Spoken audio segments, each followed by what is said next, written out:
So Odell Beckham Jr. makes the news again. It's not the first time. It may very well not be the last time. And you're starting to hear this discussion about whether the Giants could potentially trade Odell Beckham Jr. this offseason. You're seeing rumors talking about the Giants are exploring the possibility, talking about looking for at least a first-round pick and additional picks as well, and that it's something they are considering. They are shopping him, and they're looking to see what the marketplace is. And to me, it's amazing how sideways these things can get so quickly, but ultimately it begs an important fundamental question. Should the New York Giants trade Odell Beckham Jr.? Now, here's probably some of the reasons you're going to hear about why you should trade Odell. His antics are wearing thin on the field and in the locker room. He seems to always get caught up doing stupid stuff. No, he's not going knocking off 7-Elevens and beating women and doing all that type of really bad stuff. But it's always something. It's the kicking net. It's this. It's that. It's a video with something in your mouth. And just always seems to be something with him. And it does kind of feel like that. And it's one of those things with all the great spectacular plays that he makes. There's always something that seems to take away some of the shine and luster from it. Going down on the boat trip during the playoffs and all that other stuff. I also understand from an organizational standpoint, you're thinking, do you really want to give upwards of $20 million, which is what he's going to be trying to command, or close to it, to a non-quarterback, and on top of that, a non-quarterback that is coming off of a major injury? It's a fair question to ask yourself as an organization. What percentage of your overall salary cap each year do you want to dive into and sink your teeth into with Odell Beckham Jr.? You possibly want to avoid a very ugly potential contract squabble with him potentially holding out and creating a distraction, especially now that you've got a new head coach, Pat Shurmur, a new general manager, and Dave Gettleman in the fold. You look at it and you say, is this the type of thing that you want to start off this new era of New York Giants football? And potentially by trading him, you allow the coach and the general manager to send a message to the locker room and to the league that they're not going to play that type of crap. And it's a new day, it's a new era, and nobody is above the law, so to speak. And that anybody is replaceable. And we know with Dave Gettleman and his history in Carolina, he's not afraid to move on from guys that have been very big and important to that organization in Carolina in the past. So there are reasons you could think of why the Giants would talk themselves into doing it, why the Giants could convince themselves that it's the right thing to do. But I'm sorry. This just seems like a really dumb idea.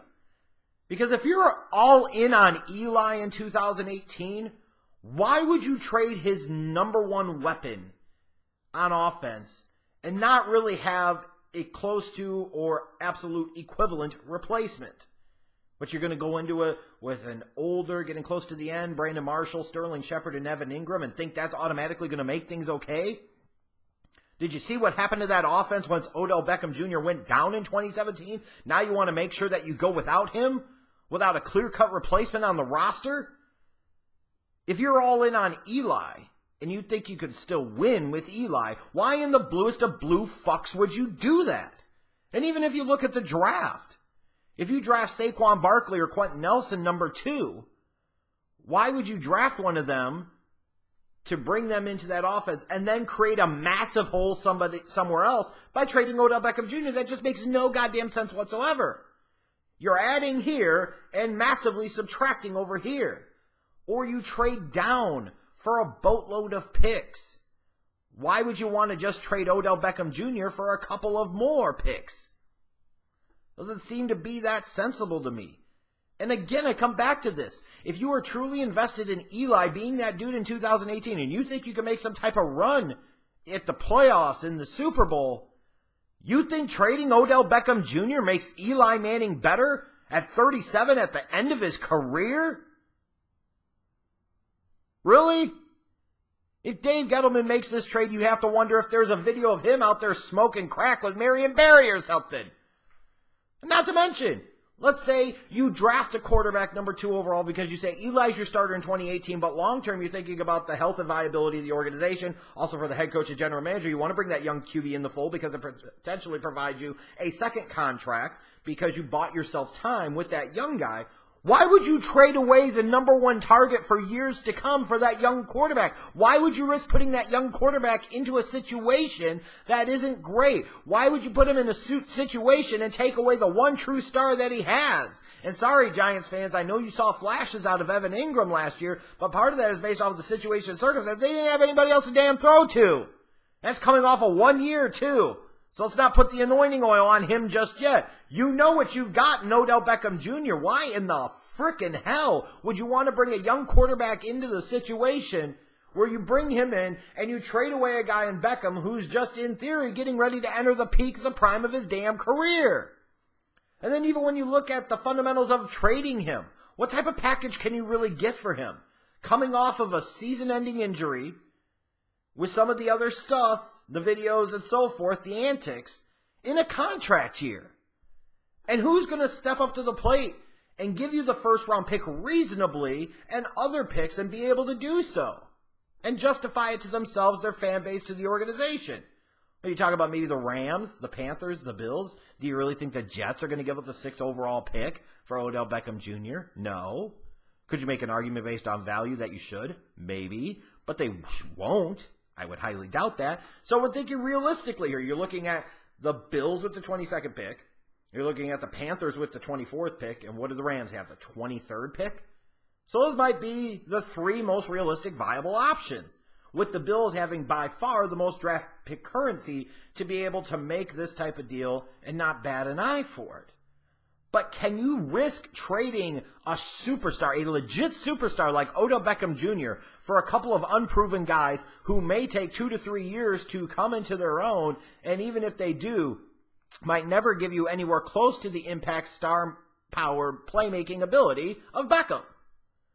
And how does a 3-win team get better creating that massive hole for a couple of picks? If the Giants want picks, then trade back from number 2 to a quarterback desperate team and set yourself up like gangbusters for 2018 and 2019. Trading Odell Beckham Jr. is not the pathway to get there. And then when you talk about the contract stuff and money long term and you're talking about potentially a holdout, if you're the Giants, you've got all the trump cards. You've got all the leverage. Yes, Odell Beckham Jr.'s on the 5th year, his final year of his rookie contract. But after that, guess what? You have the franchise tag. So you could keep him in the fold a couple of more years without sinking long-term contract into him. And it's not like realistically Odell Beckham Jr. can sit out the whole season. He can sit out up to, 10 games at most? And the reason I say that is if he sat out an entire year, he would lose a year of service. And guess what? That means he would still technically be under contract to the Giants in 2019, and he solved nothing. All he's done is kept himself a year belated from getting a big-time payout. He can't sit out the entire season, even if he said he was prepared to. Bullshit. Retire? Bullshit. And if Odell wants money, and that's fine, there is nothing wrong with that. He's a superstar. He should want to get paid. Any of us in our jobs, if we had the opportunity to get a shit ton more money, we would try to exercise whatever leverage we could to get a shit ton more money. There is absolutely nothing wrong with that. But if Odell Beckham Jr. wants money, why would he forfeit a ton of game checks to sit there and get himself potentially a bigger contract? Now you've already got to go into that contract negotiation saying, hey, if I miss 4, 6, 8, 10 games, where do I recoup that money? And again, the Giants have the ability to franchise tag him with no realistic threat of Odell Beckham Jr. sitting out the entire season because, again, it would bring him right back to square one for next season. He would still have another year under contract where he wouldn't hit free agency. As an unrestricted free agent, at least. I mean, this is one of these things where you can call the bluff. Because Odell just doesn't have a ton of leverage here. And I get this is something for us to talk about in the lull between the combine and the pro days and the NFL draft. I get that. And I get that Odell Beckham Jr. can bring you sometimes the headlines you want and the headlines you don't as an organization. But just because in theory you can trade Odell Beckham Jr., just because you may want to trade Odell Beckham Jr., does not mean that you should trade Odell Beckham Jr., and most certainly as frick does not mean it is a good idea to do so. It's just not. You bring him in with the new coach, new general manager, you sit him down and you tell him this other stuff is going to kick rocks. We are not going to give you a long-term deal yet. If you do what you can do and cut out the other crap in 2018, then we will revisit that at that time. Worst case, you get the franchise tags. You get paid like a top guy at your position while we work on a long-term deal, and you're going to get paid like gangbusters. You don't trade him. Why? So that way you take away Eli's top weapon? That way you potentially take away a young quarterback's top weapon for years to come? Like, no matter to me what perspective you really look at this, there's just no real viable, justifiable reason for the Giants to trade Beckham. There just isn't.